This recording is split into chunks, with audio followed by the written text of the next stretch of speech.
what went on in Shipman's surgery was uniquely evil. Taking into account my earlier findings, I estimate that in all, Shipman probably killed about 250 patients. Typically, Dr. Shipman would murder his patients with a fatal overdose of diamorphine, and then head back to his office on Market Street, where he would falsify medical records to make it appear that the victim had been suffering from a number of medical problems for a long time.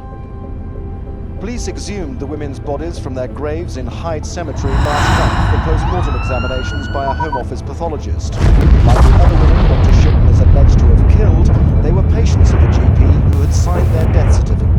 How could somebody change from wanting to help and heal to committing one of the most heinous crimes in British criminal history?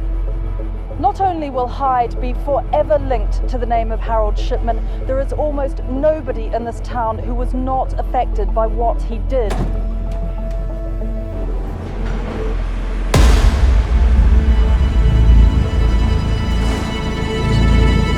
The fact is that in Hyde, you don't have to look far to find someone touched by Shipman's evil.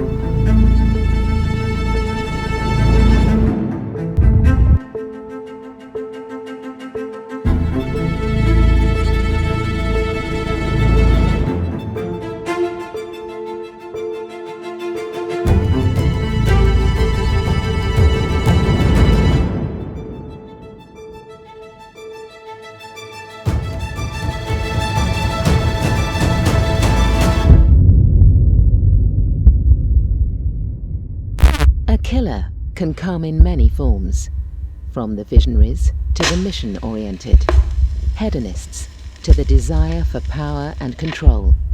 A trait is often shared between these abhorrent individuals, a trait which strikes fear into our hearts. Their innate ability to blend amongst humanity. From a single glance, you may think nothing of them.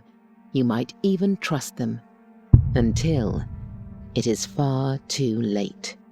The key relationship any child has, particularly in early childhood, is between the child and his primary caregivers, usually its parents. It could be grandparents, of course. I think that the impact of a dysfunctional relationship between a parent and a child is hugely significant.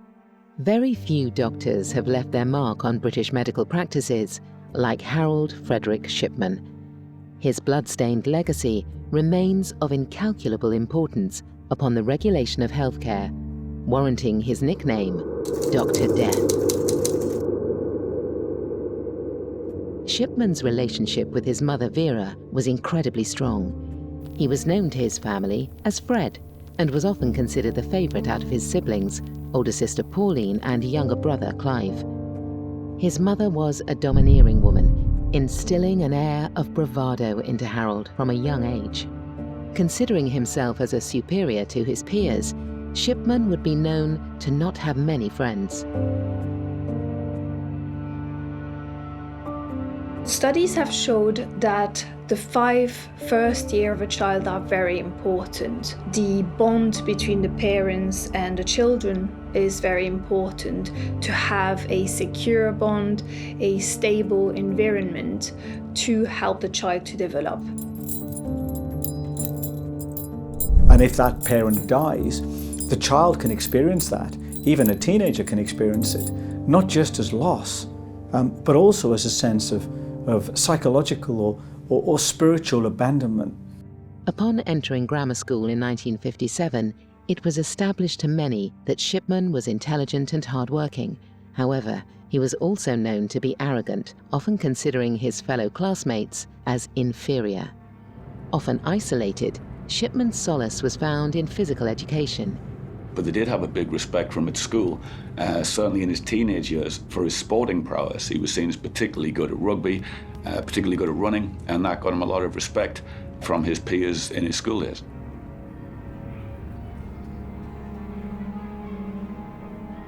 He seems to be doing well at school, because if he did the 11+ and then got accepted on the grammar school, that is a sign of his intelligence. On Christmas Eve 1961, Shipman's mother, Vera, was diagnosed with terminal lung cancer. The death of his beloved mother brought a newfound suffering to Harold. His greatest supporter had been lost. After witnessing her general practitioner administer morphine, Shipman's attention immediately altered towards the sciences. Shipman's goals were set on entering medical school, unknown to all that the method in which his own mother passed would become Shipman's modus operandi.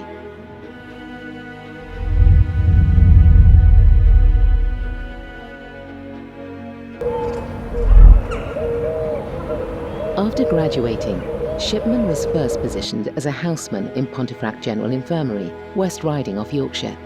He would persist in building his repertoire, acquiring diplomas in child health and gynecology. He remained positioned in the infirmary from August 1970 to March 1974. It was in 1974 when Shipman was first appointed as a general practitioner. A lot of Dr. Shipman's patients thought the world of him because, unlike other doctors, he would appear to go out of his way to collect prescriptions for them, to do home visits, which other doctors wouldn't be prepared to do. And yes, he was regarded very highly by a lot of people that were under his care. Like the other women Dr. Shipman is alleged to have killed, they were patients of the GP who had signed their death certificates. With Shipman's patients, it was totally normal for them to have such a respect for the doctor. They were older ladies, and he was seen as an old school kind of doctor, old fashioned. He would go and do house visits and go out of his way to help them in the way that other doctors wouldn't. He transferred to Abraham Ormerod Medical Centre in Todmorden, and with his newfound freedom came an immediate fascination with drugs. One of the interesting things about Shipman was that he, of course, was a drug addict, and he was addicted to an opioid called pethidine. He went to great lengths to manipulate the system for him to get access to the drug. He also manipulated some of his patients, and this is one of the things that led to his downfall, to leave him money in their wills. So yes, he was extraordinarily manipulative, and you would expect nothing else from a psychopath. It is one of their key defining characteristics. So you will find that there is only a small percentage of people who are consuming drugs who become addicted to these drugs. American studies have actually shown that the rate of substance abuse within medical professionals is actually higher than that of those from just the general population. So it's around 10 to 15% of the population that will develop a drug addiction. And there are different theories in terms of trying to explain this drug addiction. And that can be something that came out of habit, that can be something related more to the sort of dependent personality and traits that they might have. But that can also be linked to self-soothing and feeling that this is something that is like self-medication and helping them. If you're working in medicine, there can be an awful lot of stresses to deal with. You might see an awful lot of disturbing, unpleasant things. You might even be blamed for certain things if something goes wrong. So yes, the rate of substance and alcohol abuse is actually higher in the medical community than most people might think. When Shipman was discovered to have been using and abusing pethidine, he was fired from his position at the group practice. He was ultimately fined £600 in court after pleading guilty to a number of offences. He asked for 74 more offences to be taken into account. He was given a £600 fine. He was then made to attend a rehabilitation programme for those struggling with drug problems. And then after that, he was essentially sent on his way. He wasn't struck off by the General Medical Council. And after a couple of years, with that finished, he was able to apply for more jobs in the medical field. After rehabilitation, Shipman attended Donnybrook Medical Centre. It was here where Shipman regained the trust and admiration of people from around the world. His hold over others became stronger. With his kind demeanour and gentle voice, nobody suspected what he might accomplish. We can talk about Shipman's isolation, his being driven into himself, his weak social skills, yet as a clinician, as a physician, he was remarkably well liked. He was adored by his patients and trusted by his patients.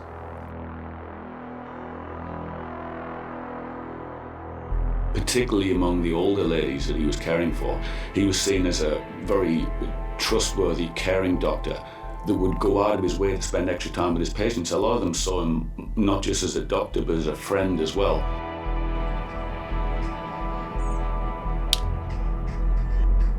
Police exhumed the women's bodies from their graves in Hyde Cemetery last month for post-mortem examinations by a Home Office pathologist. Like the other women Dr. Shipman is alleged to have killed, they were patients of the GP who had signed their death certificates.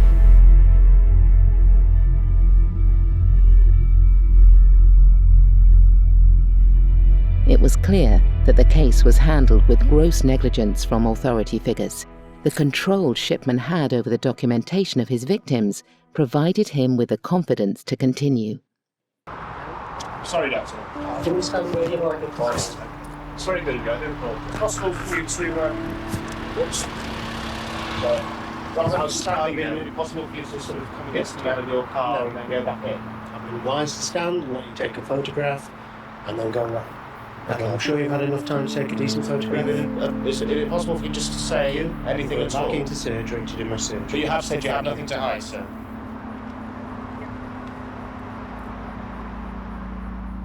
That's not a man with weak social skills.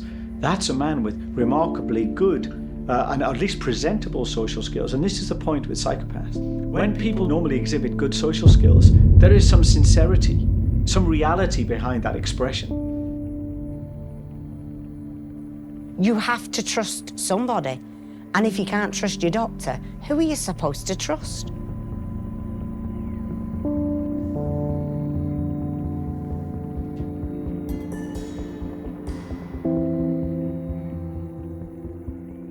Going back to the computer medical records, which we will show you, the entry for Mrs. Grundy's visit on the 9th of June, can you tell me why there is no reference there to take any blood product? Normally, blood results came back 2 days later. Why was there no actual update? I've got no explanation. Could it have been an oversight? It could have been. I don't know why there is no entry.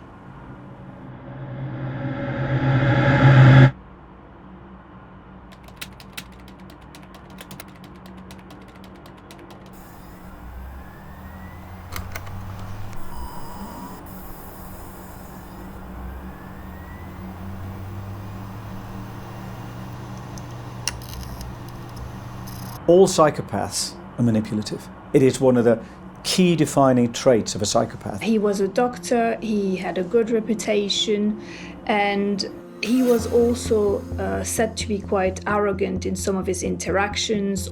They will use people as a means to an end, not as an end in themselves. They're incapable of the normal empathetic behaviour that really binds us together. Ava Lyons in 1975 was a lady under Dr. Shipman's care, and she'd been suffering from terminal cancer. She's considered by most people to be Dr. Shipman's first victim. Then if we look at the mercy killing, so that is killing victims for helping them, it seems that he probably felt that he was helping some of the victims who were terminally ill and felt that he was helping them by killing them. She'd spent a period of time in the hospital. Then, having been discharged from the hospital, she was back at home the night before her 71st birthday when Dr. Shipman paid unannounced to her house to check on her and see how she was. He then went up to her bedside, injected her with a fatal overdose of diamorphine, and then with her husband standing right there, asked him if he would make him a coffee. He then stood downstairs drinking coffee for 5 or 10 minutes. Shipman said he just wanted to check on her to make sure she was okay before he went. He then went back up to the room, and of course she died. He then said, "Oh, Mr. Lyons, I'm so sorry, she's passed away." The way they were, where they were found, or where we saw them when we got there, and the way that people have found other people that's come out in the trial, they were in the same position. My mother was laid down on the settee, my father was just sat in the chair. And I think that trust they had in him allowed him to do what he was doing. He could abuse that trust. From the findings set out in this final report, it appears that Shipman began to kill patients very shortly after leaving medical school. possibly within a year, but certainly within 2 years. When you are trying to explain and trying to think back about what are the life events that could explain something that you have done, you will probably come up with different things.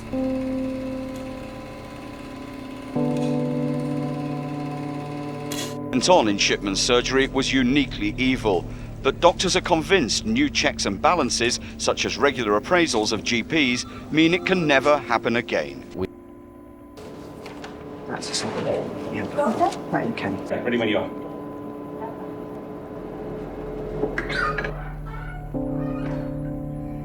I have no doubt that the Shipman case has sent ripples through medicine as a whole, as it should do, but in particular through small practices. I think many of the mistakes that were made, as it would appear, through Shipman's life and career, were made because he was an isolated, single-handed practitioner. Hi, sorry to keep you. Yes. You have to trust somebody. And if you can't trust your doctor, who are you supposed to trust?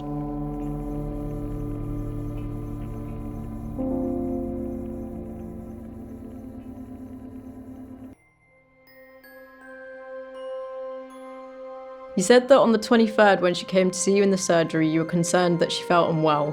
Do you recall saying that? I think the thing was she was frail and elderly. Is that from a visual observation?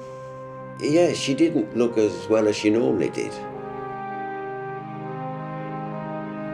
Were there any other symptoms? Nothing more than just a visual observation.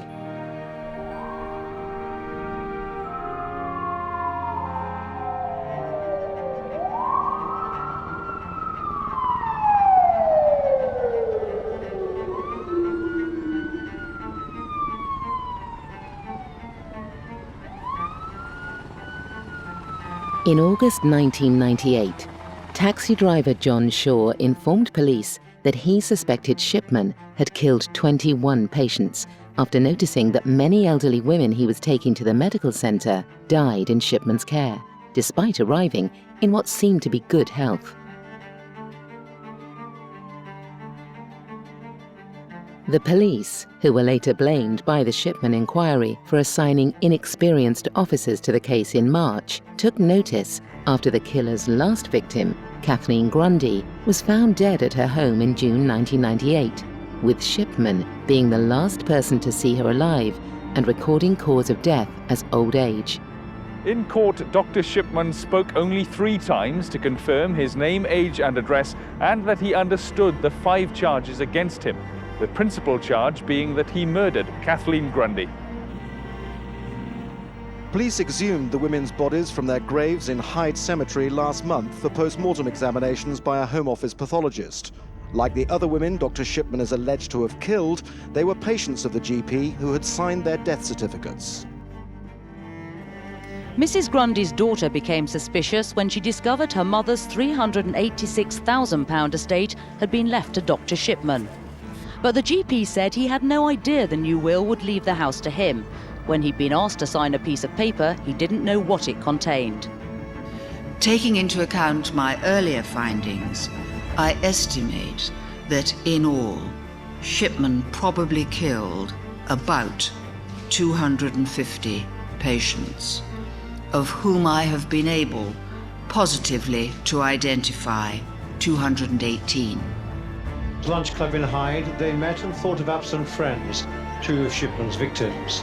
It was people like these that Shipman chose to end their lives.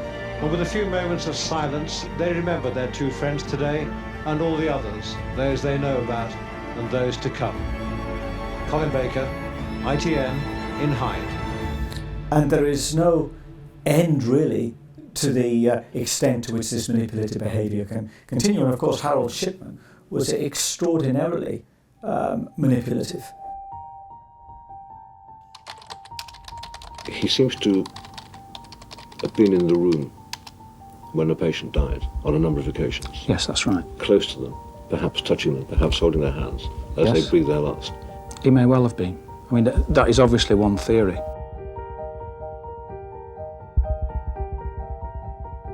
Dr. Shipman read from Kathleen Grundy's notes. In them, he'd written, "Pupils small, constipated, possible drug abuse." Asked why those notes weren't on his surgery computer, he replied, "I wanted to keep them confidential. I thought she was abusing codeine, pethidine or morphine." Asked if he'd administered morphine to Mrs. Grundy, he replied, "I did not." Those who experience childhood trauma, medical professionals tell us, as adults are more likely to suffer from certain problems like stress and anxiety problems, depression problems, eating disorders, or, as would appear to be in the case with Dr. Shipman, drug and alcohol use. Asked if he'd murdered her, he replied, "No, I didn't." He also denied forging her will, which named him sole beneficiary of nearly £400,000. It is one of the key defining traits of a psychopath.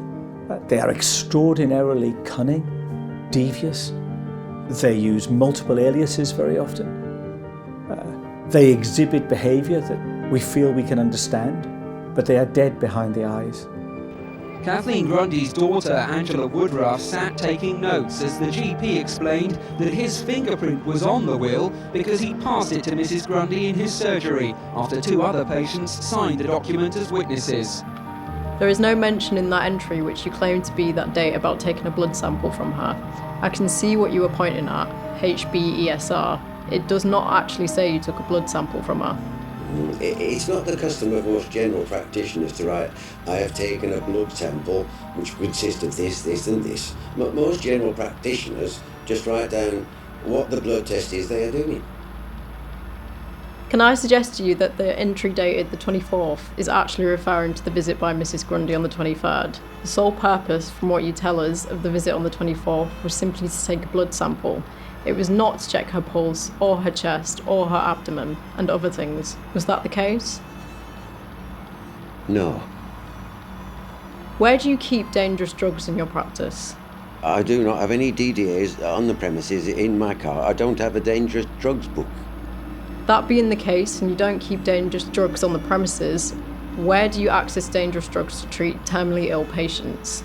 I would issue a prescription to relatives, or in an emergency situation I would issue the prescription, pick it up from the chemist and deliver it directly to the house. And that's the only time I would touch them. The giving of drugs would be down to the district nurse, the Macmillan nurse, or whoever it was. Now, at the bottom of perhaps on the morning of the 24th of June, it actually relates to the visit made by Mrs. Grundy to your surgery on the 23rd. You claim that entry refers to the morning home visit on the 24th. There is no mention of a home visit. You claimed it was an error. It's an error.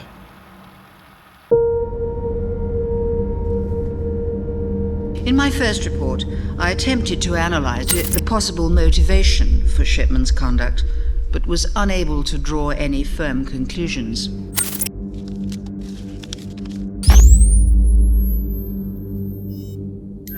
In this report, I have not made any further attempt to analyse his motivation. However, I have noted that there is some evidence from which it would be reasonable to infer that Shipman was very interested in drugs and was willing to test their effects regardless of any risk to which the patient might be exposed. What drugs would you routinely carry with you day to day? Antibiotic samples, sleeping tablets, some Valium, centimetrim, diuretics, plus others.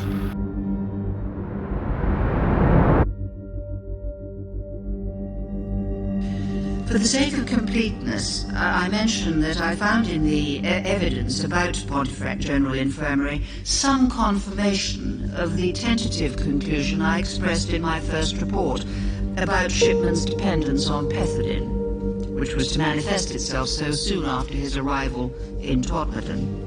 I earlier expressed the view that he had probably begun to use pethidine while at Pontefract General Infirmary.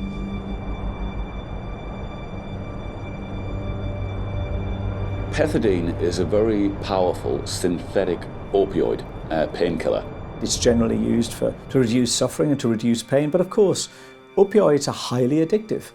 It's typically used in a medical setting for patients who are giving birth, But like other opioid drugs, if it's misused, it can be extremely dangerous and very addictive. One may begin using a prescription drug like pethidine for very benign purposes, but because of their highly addictive quality, it can soon become habitual, and before a patient really knows what is happening, they're addicted to the drug. And he went to great lengths to manipulate the system for him to get access to the drug. He also manipulated some of his patients, and this is one of the things that led to his downfall. At Shipman's trial, Justice Thane Forbes condemned Shipman for his actions. He elaborated that Shipman's actions were shocking beyond belief, also stating, "I have no doubt that your victim smiled and thanked you as she submitted to your deadly administrations."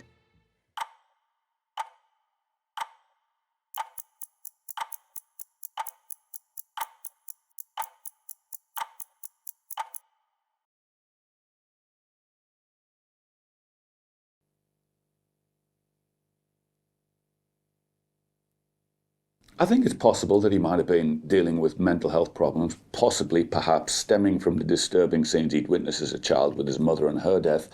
I think that's something we'll never know, but I think it does seem perfectly plausible that he himself was struggling with a lot of issues himself, particularly as his murders came to when he got to the end of his murderous spree, he was dealing with even more.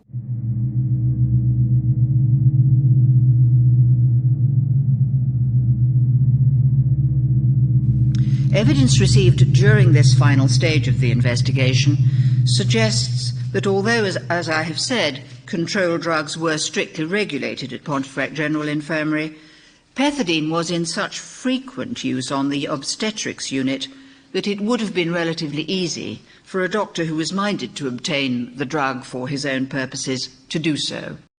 There are numerous instances throughout criminal history where mentally ill individuals have gone on killing sprees for some insensible reason or other. Off the top of my head, Richard Chase was a Sacramento vampire who went on his killing spree. He was completely delusional. He believed aliens were stealing his blood and his heart was shrinking. So that's an example of somebody who is a completely delusional, mentally ill serial killer, but he's a very different type of character to Dr. Shipman.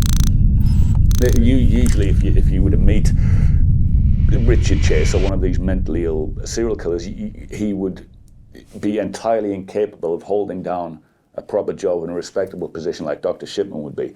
So I don't think he's deluded and mentally ill to the same degree that some of those other people are, but he clearly has a lot of issues going on with him. And so he might well have been dealing with a lot of trauma, but he deals with it in a much different way to some of the other serial killers would. Let's move on to Mrs. Grundy's will.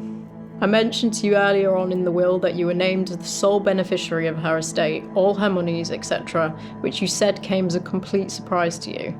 Yes. That will was found to be forged. The signatures Spencer and Hutchinson were forgeries. They were not the signatures which they made in your surgery on the 9th of June.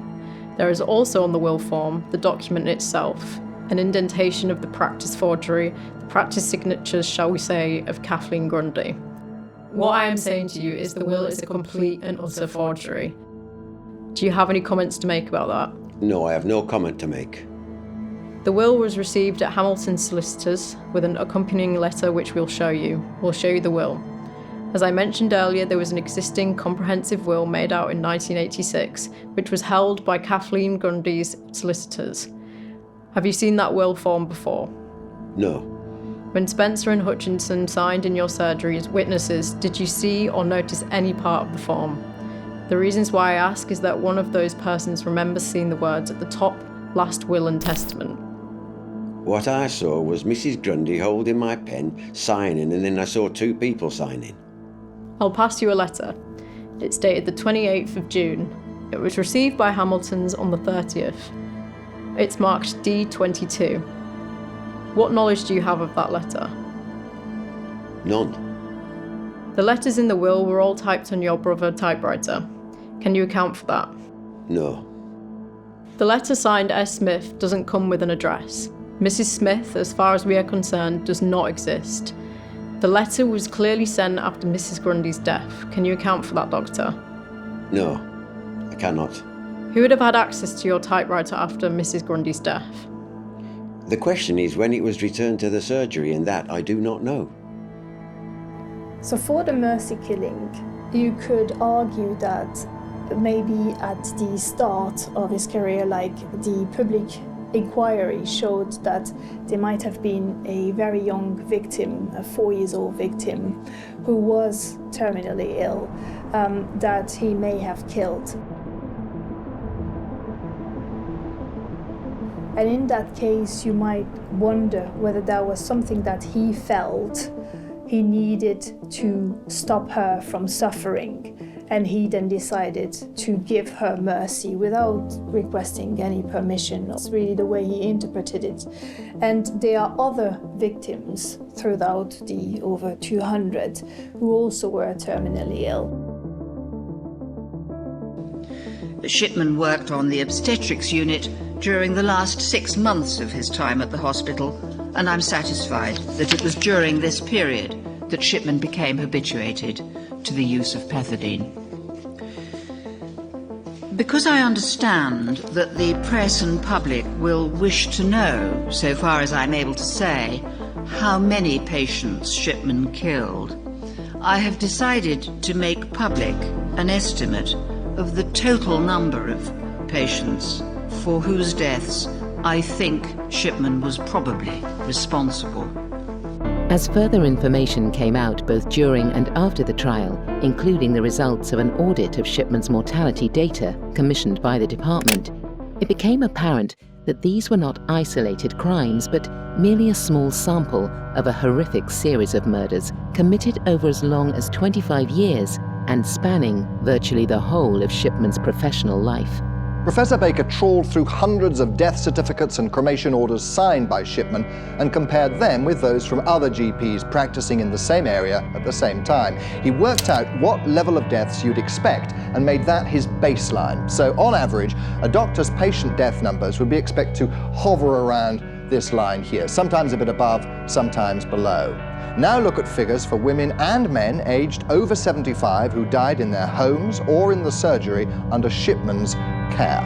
From the time he starts work as a GP in Hyde in 1977, the line rises above what one might expect. It continues to rise inexorably for both women and men. In 1992, here, when Shipman left his group surgery to practice on his own, the number of unexpected deaths shoots up.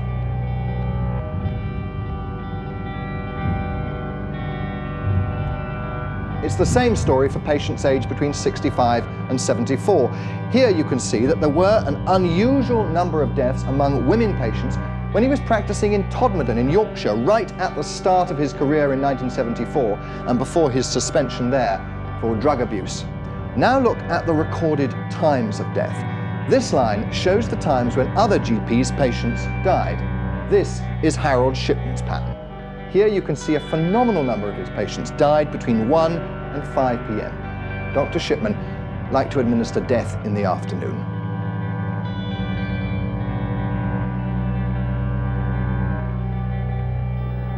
Today was the day the Yorkshire village of Todmorden realised the number of its inhabitants may have been murdered by the local GP. There are many people who thought that Todmorden was safe. And, you know, all the media attention, the press attention, and indeed the focus of the previous previous inquiry was in Hyde. So I think a lot of people today are very surprised. Couldn't believe it, that somebody could destroy so many lives over such a length of time without anything being done about it. Hanging. I mean, all those murders. For people in Hyde, where Shipman practiced for over 20 years, today's report only makes the agony worse. There must be scores, perhaps hundreds of people who will now be wondering whether their relative, rather than dying quickly and relatively peacefully as they were told, was actually murdered in cold blood by lethal injection. Everyone will be wondering who was a patient who lost a loved one, who was a patient of Shipman, whether it was my mother or father. That's where the pain is for the people who we all feel sorry for, and our thoughts are with them today.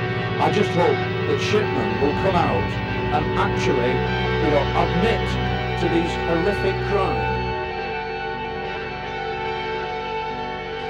In his clinical audit of Shipman's practice in Todmorden and Hyde, Professor Baker concluded that the number of excess deaths certified by Shipman was 236. It seems to me that that is likely to be the most reliable estimate that can be made of the number of patients he killed during those periods.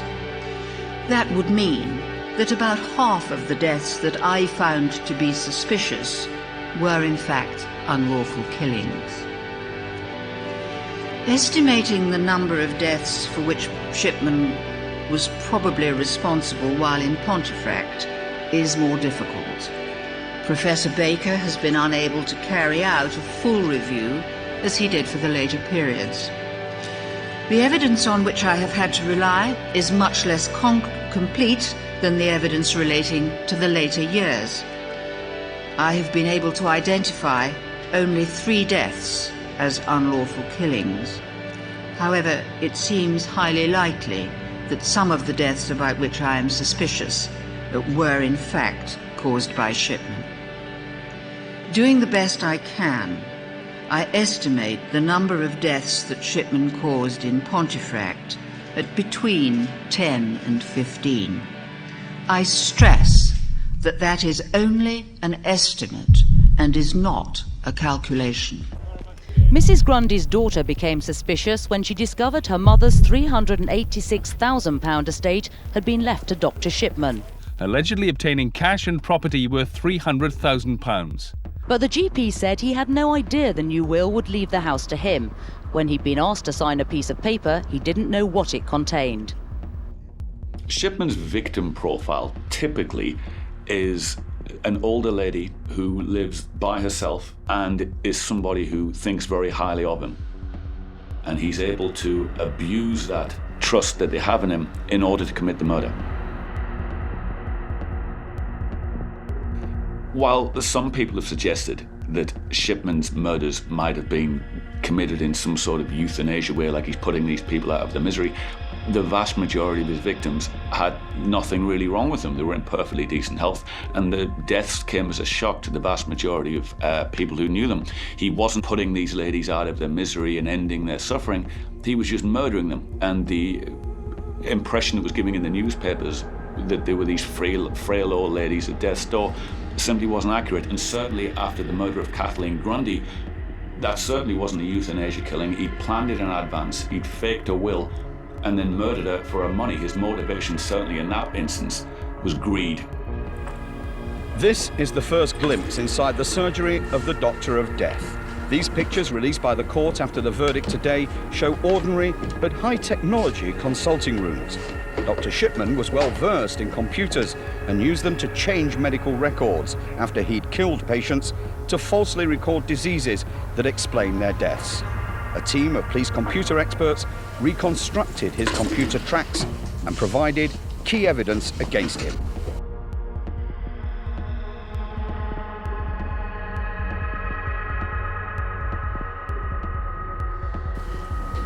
One look at the outside of Dr. Shipman's surgery raises an immediate concern.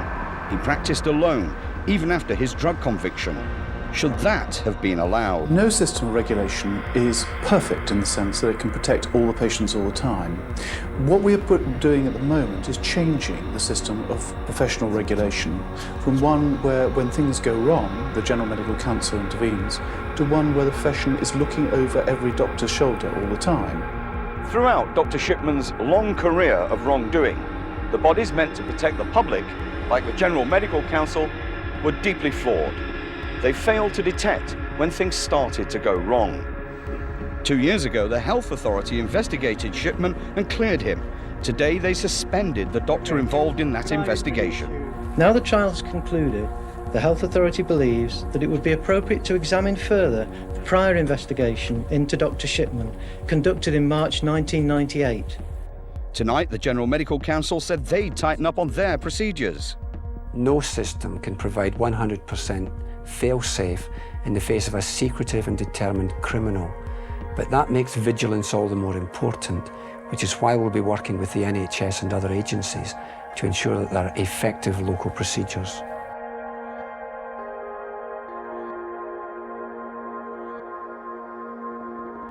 As Dr. Shipman left court tonight, there may have been some comfort in the knowledge that his 3-month trial is almost over. Andrew Watson, a fingerprint expert, said he'd found the doctor's print in a corner of the will. He didn't identify any prints belonging to 81-year-old Mrs. Grundy. The will arrived in the post at this firm of lawyers in Hyde. It was unexpected. It was delivered on the same day Mrs. Grundy died. 2 patients of Dr. Shipman said that about 2 weeks before the death of Mrs. Grundy, they'd both been sitting separately in the waiting room at the surgery when they were summoned by Dr. Shipman. Dr. Harold Shipman's appearance in court today means he now faces 6 murder charges at different stages in the justice system. Earlier this week, he was sent to trial, charged with murdering an 81-year-old widow and forging her will. Next month, he will be committed to trial at a Crown Court, charged with murdering 3 other women. All those he's accused of killing were his female patients. Shipman stared straight ahead as the jury accounted for the verdict. It was noted that not a shred of remorse and guilt was shown on Shipman's face. His wife Primrose sat beside him, loyal throughout the 52-day trial. Shipman would remain in HMP Wakefield to serve a life sentence. The prison itself was made for maximum security, capable of housing the UK's most dangerous criminals.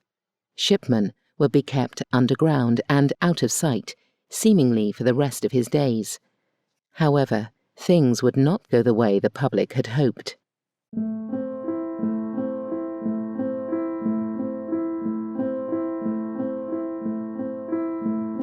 It is possible, and I say no more, that in those early days, Shipman killed by the reckless administration of drugs, rather than with the positive, calculated intention to kill, which I am satisfied was present later in his career.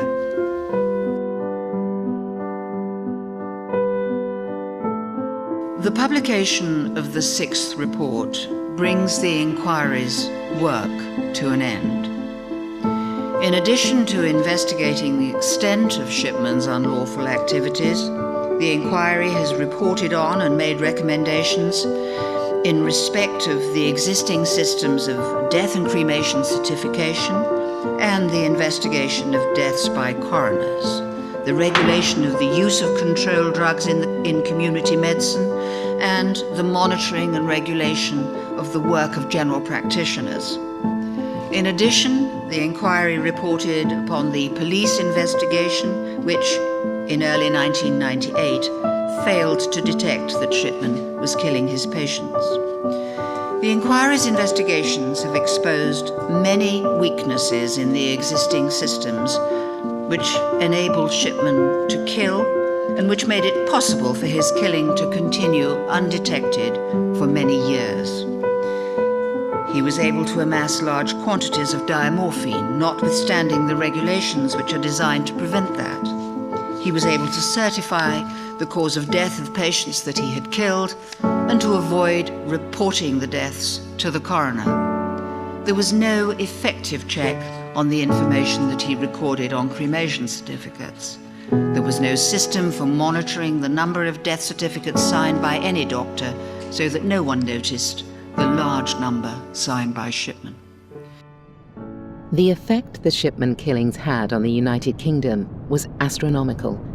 The Shipman inquiry, conducted by Dame Janet Smith, concluded that the GP had killed at least 215 patients under his care, the last 3 of which could have been saved should the police have undergone a thorough investigation sooner. The crimes resulted in a veil being lifted over the blind faith our population has in doctors. It was a devastating blow to the medical community. Safeguards would follow to ensure patient safety is utmost priority. From the negligence following the Shipman case came an onslaught of demands regarding the preservation and immediate investigation into any inquiry regarding medical practices. The Shipman effect was now a common phrase, referring to doctors being too afraid to administer painkillers to the terminally ill. But today he robbed them of even that, cheating justice. The manner in which he planned his own death, just as calculated as when he murdered his victims. Dr. Shipman's body was found by 2 officers this morning at 6:20. He'd hidden himself behind a curtain and used a noose made from his bedsheets. Only an hour earlier, officers had routinely checked on his cell and found everything to be okay. The doctor had been locked in his cell as usual last night at 7 o'clock after talking to his wife.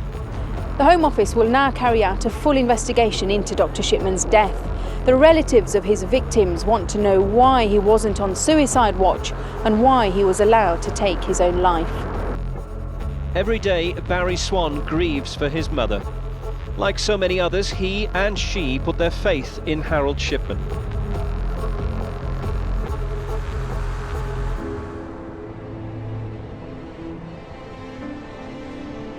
Not only will Hyde be forever linked to the name of Harold Shipman, there is almost nobody in this town who was not affected by what he did.